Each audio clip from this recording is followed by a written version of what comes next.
அஸ்ஸலாமு அலைக்கும் வரஹ்மத்துல்லாஹி வபரகாத்துஹு. அன்பார்ந்த சகோதர பெருமக்களே,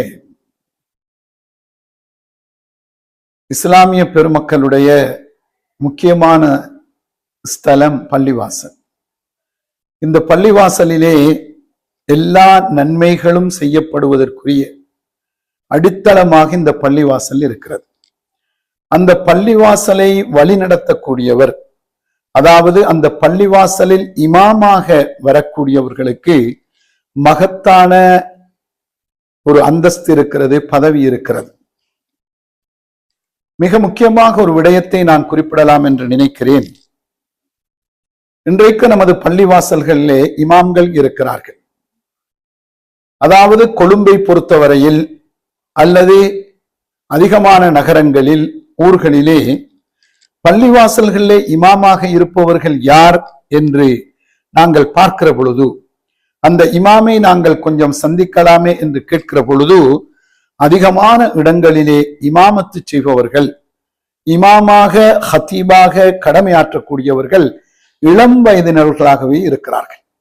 அதிகமான பள்ளிவாசலில் போய் பார்த்தால் சாதாரணமாக ஒரு 20 வயது, 25 வயது, 30 வயது இதற்குட்பட்டவர்கள் தான் இமாம்களாக இருப்பதை பார்க்க முடிகிறது. ஏன் நமது சமூகத்திலே வயதில் மூத்த உலமாக்கள் இல்லையா? பக்குவமானவர்கள் இல்லையா?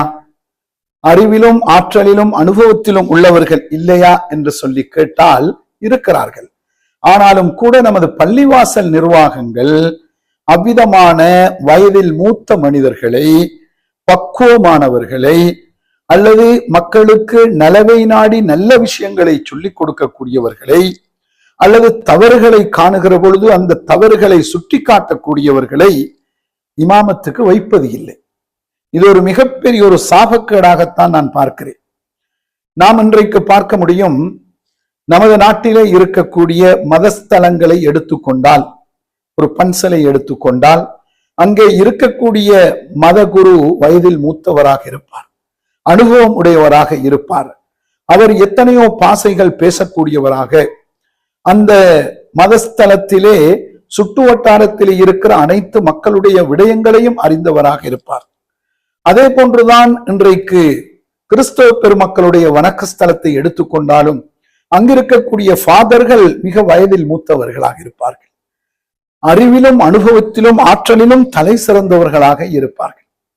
அதே போல கோயில்களை எடுத்துக்கொண்டாலும் கூட அங்கிருக்கக்கூடிய குருக்களும் அப்படித்தான் இருக்கிறார்கள். அப்படியானால் எங்களுடைய பள்ளிவாசலுக்கு வருகிற பொழுது ஏன் மூத்த அறிஞர் பெருமக்கள், மூத்த உலமாக்கள் அவர்களை நமது நிர்வாகங்கள் தெரிவு செய்வது இல்லை? இது ஒரு மிகப்பெரிய ஒரு கேள்வியாக இருக்கிறது. அதற்கு நமக்கு தாராளமான முறையிலே பதில் சொல்ல முடியும். இன்றைக்கு பெரும்பாலும் பார்க்கிறார்கள், நமது பள்ளிவாசல்களிலே இமாமத்து செய்யக்கூடியவர்கள் நல்ல கிராத் ஓதக்கூடியவர்களாக இருக்க வேண்டும், அவர்களுடைய குரல் வளம் நல்லதாக இருக்க வேண்டும், அவர்கள் அதாவது உலகத்திலே சர்வதேசத்திலே பிரபலமாக இருக்கக்கூடிய காரிகளை போன்று தங்களது குரல்களை, தனது சத்தங்களை வெளிப்படுத்த வேண்டும், அப்படிப்பட்டவர்களையே தேர்ந்தெடுப்போம் என்பது போல இன்றைக்கு அதிகமான இடங்களிலே இப்படியான ஆலிம்களை தேர்ந்தெடுப்பது உண்டு. அவ்விதமான அந்த குரல் வளம் அல்லது காலத்திற்கேற்ப தன்னை மாற்றிக்கொண்டு அங்கே பல்வேறு விதமான முறைகளிலே கிராத்துகளை ஓதுவதோ அல்லது ஹொத்துபாக்களை செய்வதோ, இப்படிப்பட்டவர்கள் புதியவர்கள் தான் அந்த வேலையை பண்ணுகிறார்கள். பழமையாக இருக்கக்கூடிய மூத்தவர்களிடத்திலே அதை எதிர்பார்க்க முடியாது. அதன் காரணமாகவே இன்றைக்கு பெரும்பாலும் மூத்த உலமாக்கள் ஓரங்கட்டப்பட்டிருக்கிறார்கள். அருமையான சகோதர பெருமக்களே, வெறுமனே கிராத்தை மட்டும் நம்பி நாம் இமாமத்தை பொறுப்பு கொடுக்கலாமா என்று கேட்டால் அப்படி மார்க்கம் எங்களுக்கு சொல்லவில்லை. பெருமானார் ஸல்லல்லாஹு அலைஹி வஸல்லம் அன்னவர்கள் சொல்கிற பொழுது, மின் அலாமாத்தி சாஅத்தி தக்தீமுர் ரஜுல் லில் இமாமத்தி லி ஜமாலி சௌத்திஹி என்கிற ஒரு கருத்தை இந்த இடத்திலே சொல்கிறார்கள். அதாவது மறுமையின் அடையாளங்களில் ஒன்று குரலை மட்டும், குரலின் அழகை மட்டும் பார்த்து இமாமத்துக்கு ஒரு மனிதனை முற்படுத்துவது என்பது மறுமைக்குரிய அடையாளங்களில் ஒன்று என்று குறிப்பிடுகிறார்கள். இதை குறிப்பாக பள்ளிவாசல் நிர்வாகங்கள் சிந்திக்க வேண்டும்.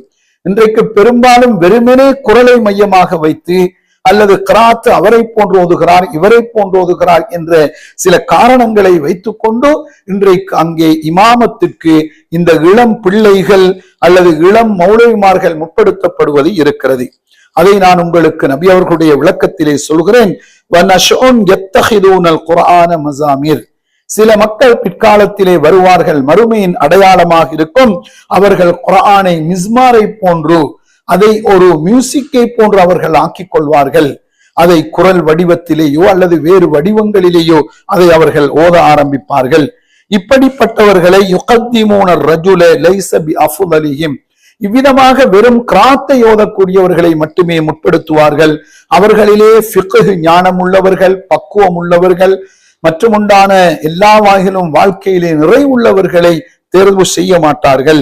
வலா பி ஆலமிஹிம், அவர்கள் சிறந்தவர்களை எடுக்க மாட்டார்கள், அறிஞர் பெருமக்களை எடுக்க மாட்டார்கள்.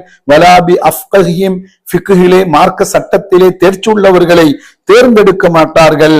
மா யுகத்திமூனஹு இல்லா லியுகன்னியஹும், வெறுமனே அந்த உண்ணாவுடன் ராகத்துடன் கிராத்துக்காக வேண்டி மட்டுமே இமாமத்தை பொறுப்பு கொடுப்பார்கள். இது மறுமையின் ஒரு அடையாளம் என்று பெருமானார் ஸல்லல்லாஹு அலைஹி வஸல்லம் அவர்கள் சொல்லியிருக்கிறார்கள். இந்த ஹதீஸ் ஆதாரபூர்வமாக வந்திருக்கிறது. அருமையான சகோதர பெருமக்கள், உலமாக்களில் தகுதி வாய்ந்தவர்களை, திறமையானவர்களை இமாமத்துக்கு மட்டுமல்ல எல்லா இடங்களிலும் உட்படுத்த வேண்டும். வெறுமனே சத்தமும் கிராத்தும் மட்டும் அல்ல என்பதை சமூகம் புரிந்து கொள்ள வேண்டும் என்பதுதான் எங்களுடைய அன்பான வேண்டுகோளாக, கருத்தாக இருக்கிறது. எல்லாம் வல்ல அல்லாஹ் நம் அனைவருக்கும் புரிந்து கொள்கிற பாக்கியத்தை தருவானாக. அஸ்ஸலாமு அலைக்கும் வரஹ்மத்துல்லாஹி வபரகாத்துஹு.